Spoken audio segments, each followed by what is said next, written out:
there were an inordinate number of narcs in ESP. The intake thing we had to fill out at the beginning of every intensive was actually an NPD inventory form to test for narcissism. I thought that was very interesting that he was testing for narcissism. I think he wanted some of that, because although narcissists can do enormous damage, they're actually also very controllable given the right fuel.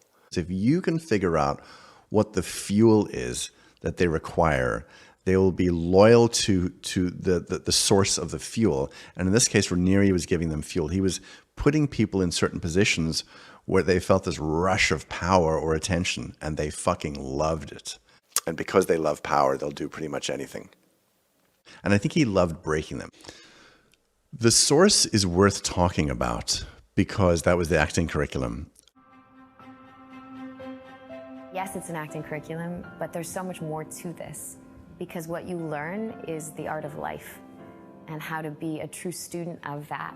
The source was designed by Raniere to be a kind of an acting program. It was a program for artists. But what he taught in the source was that in terms of acting, what he did is took an outside-in approach.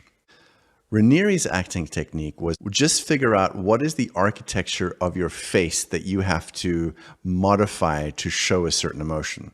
Like, what does grief look like? What does this look like? What does that look like? And it was a paint by numbers kind of acting approach. Very, very skilled malignant narcissists use that. That is what they use. You know, sociopaths might use it, definitely psychopaths use it. I know they use that. They figure out what is the architecture of my face and body that I have to represent to people to get them to believe that I am feeling this thing or that I care about them. And that's what the entire source was.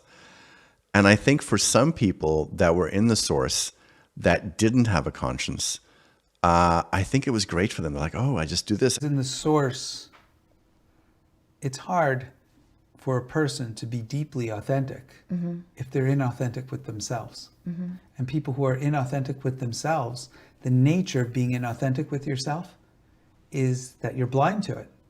Otherwise, you'd be authentic with yourself and then you'd be sort of conning yourself on top of it. Right. But true self-inauthenticity is blindness. It's an incompletion.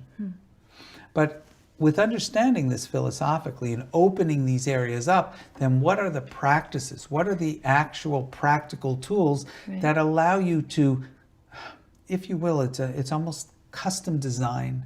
You might call it designer emotional states, designer emotional capacity, designer emotional transitions. Yeah. Not only how do you design them, but how do you practice them? Right. See, how do you become good at being angry? There's some people that are very good at being angry, and they practice it daily. Right. And the more they practice, the better they get. Right.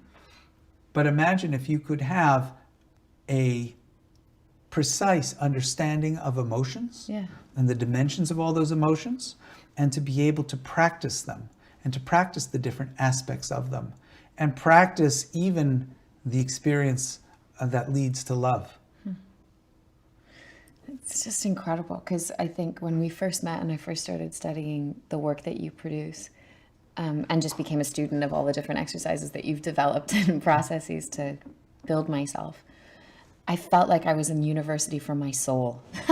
You know what I mean? Like, it wasn't, I've always loved education, but I've never really had a lot of formalized education. I think we kind of share in that.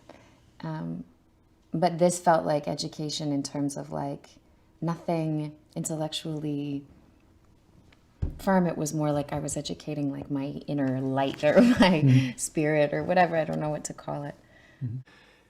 With some people, I think I found out later, he did actually admit that he was doing some bad shit and enjoying it. And I think because he believed that that other person was a sociopath, he felt he could share those things.